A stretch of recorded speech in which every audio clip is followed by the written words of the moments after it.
2025 সালের সমস্ত মাধ্যমিক পরীক্ষার্থীদের প্রোগ্রেস টিউটোরিয়াল ইউটিউব চ্যানেলে স্বাগত।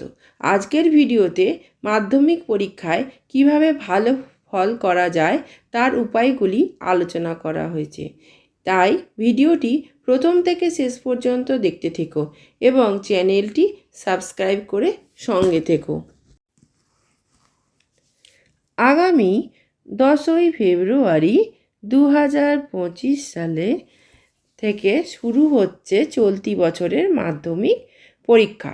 মাধ্যমিক যেহেতু শিক্ষার্থীদের জীবনে প্রথম বড় পরীক্ষা, তাই এই পরীক্ষা নিয়ে চিন্তায় থাকে অনেকেই। বোর্ড পরীক্ষায় ভালো নম্বর পাওয়া অত্যন্ত জরুরি। মাধ্যমিক বোর্ড পরীক্ষায় প্রাপ্ত নম্বর পরবর্তীকালে উচ্চশিক্ষার ক্ষেত্রে এবং বিভিন্ন চাকরির ক্ষেত্রে প্রয়োজন হয়। তাই এই পরীক্ষায় ভালো নম্বর পাওয়া আবশ্যক। পরীক্ষার খাতায় কী কী টিপস ব্যবহার করলে সহজেই পাওয়া যায় ভালো নম্বর, আজকের ভিডিওতে সেটাই উল্লেখ করা হলো। প্রথমত, পরীক্ষার খাতাটি পরিষ্কারভাবে সাজাতে হবে। লেখাগুলি যথেষ্ট পরিষ্কার পরিচ্ছন্ন হতে হবে। প্রয়োজনীয় চিত্রগুলি স্বচ্ছভাবে খাতায় আঁকতে হবে। পরের পয়েন্টটি দেখো, প্রশ্নপত্র সম্পূর্ণভাবে পড়ার পর যে প্রশ্নগুলির উত্তর জানা আছে সেগুলি আগে লিখে নিতে হবে। এতে সন্দেহজনক প্রশ্নগুলির উত্তর লেখার ক্ষেত্রে বাড়তি সময় পাওয়া যাবে। পরের পয়েন্টটি দেখো, প্রশ্নের উত্তর লেখার সময় প্রতিটি প্রশ্নে দাগ নম্বর সঠিকভাবে লিখতে হবে। এতে সংশ্লিষ্ট প্রশ্নের উত্তর বুঝতে পরীক্ষকের সুবিধা হবে। পরের পয়েন্টটি দেখো, পরীক্ষার খাতায় অহেতুক কোনো ছক বা দাগ কাটার প্রয়োজন নেই। লেখার সুবিধার্থে যেটুকু প্রয়োজন সেটুকু অংশে ছক বা দাগ কাটলে খাতা দেখতে সুন্দর হবে। পরের পয়েন্টটি দেখো, নির্দিষ্ট দূরত্বে পরিষ্কারভাবে মার্জিন দিলে লেখার অংশটি পরীক্ষকের কাছে দৃষ্টিনন্দন হবে। এর ফলে পরীক্ষক ধৈর্য সহকারে খাতাটি পরীক্ষা করবেন। পরের পয়েন্টটি দেখো, প্রত্যেকটি প্রশ্নের উত্তর বিষয়ভিত্তিকভাবে নির্দিষ্ট শব্দ সংখ্যার মধ্যে লিখতে হবে। বিষয়বস্তুর বাইরে অত্যধিক বাক্য লেখার প্রয়োজন নেই।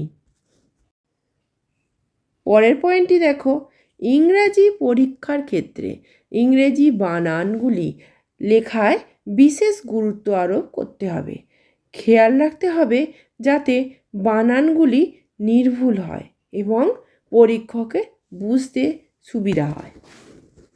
পরের পয়েন্টটি দেখো, অঙ্ক পরীক্ষার ক্ষেত্রে প্রতিটি অঙ্ক পরিষ্কারভাবে খাতায় কষতে হবে। সংখ্যাগুলি নির্দিষ্ট দূরত্বে পরিষ্কারভাবে লিখতে হবে।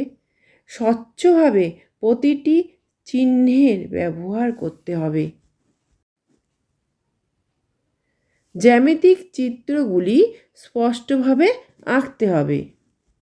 পরের পয়েন্টটি দেখো, ভূগোল বিষয়ের ক্ষেত্রে প্রয়োজনীয় চিত্রগুলি নির্দিষ্ট উত্তরের পাশেই পরিষ্কার পেন্সিলে স্বচ্ছভাবে আঁকতে হবে। চিত্রের নিচে চিত্রের নাম বা বিষয়বস্তু উল্লেখ করতে হবে। পরের পয়েন্টটি দেখো, জীবনবিজ্ঞান বিষয়ের ক্ষেত্রে সংশ্লিষ্ট চিত্রগুলি পরিষ্কারভাবে আঁকতে হবে। প্রয়োজনীয় জিনিসগুলি স্বচ্ছভাবে চিহ্নিত করতে হবে যাতে পরীক্ষকের বুঝতে সুবিধা হয়। পরবর্তী পয়েন্টটি দেখো, ভৌতবিজ্ঞান পরীক্ষার ক্ষেত্রে বিভিন্ন রাসায়নিক ফর্মুলা বা বিক্রিয়ার সাংকেতিক বিবরণ পরিষ্কারভাবে লিখতে হবে।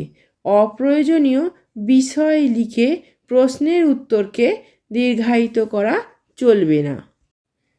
পরের পয়েন্টটি দেখো, বাংলা পরীক্ষায় প্রবন্ধ রচনা লেখার ক্ষেত্রে রচনাটি বেশ কয়েকটি ভাগে ভাগ করে নিতে হবে। সেগুলি পয়েন্ট আকারে সুন্দরভাবে লিখতে হবে। এই ধরনের ভিডিওগুলি পেতে চ্যানেলটি অবশ্যই সাবস্ক্রাইব করে রেখো এবং বেল আইকন প্রেস করে অল নোটিফিকেশন অন করে রেখো। এছাড়া ভিডিওটিকে লাইক, কমেন্ট ও শেয়ার করো। সর্বোপরি খেয়াল রাখতে হবে পরীক্ষার খাতায় নাম, রোল নম্বর, রেজিস্ট্রেশন নম্বর ইত্যাদি প্রয়োজনীয় তথ্যগুলি পরিচ্ছন্নভাবে লিখতে হবে। খাতা জমা দেওয়ার আগে ব্যবহার করা লুজ শিটগুলি মূল খাতার সঙ্গে ভালো করে বেঁধে নিতে হবে। সারা বছর ধরে বিভিন্ন বিষয়ে যে প্রয়োজনীয় বিষয়বস্তুগুলি নিজে অধ্যয়ন করেছো, পরীক্ষায় আসা প্রশ্ন অনুযায়ী সেইগুলোকেই ভালোভাবে পরীক্ষার খাতায় লিখতে হবে।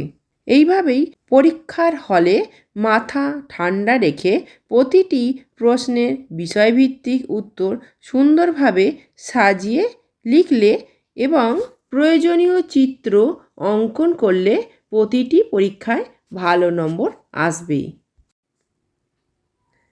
এই ভিডিওটি যদি ভালো লেগে থাকে তাহলে অবশ্যই লাইক, কমেন্ট, শেয়ার করো এবং চ্যানেলটি অবশ্যই সাবস্ক্রাইব করো। এছাড়া প্রোগ্রেস টিউটোরিয়াল ফেসবুক পেজটি লাইক ও ফলো করে রেখো। ধন্যবাদ।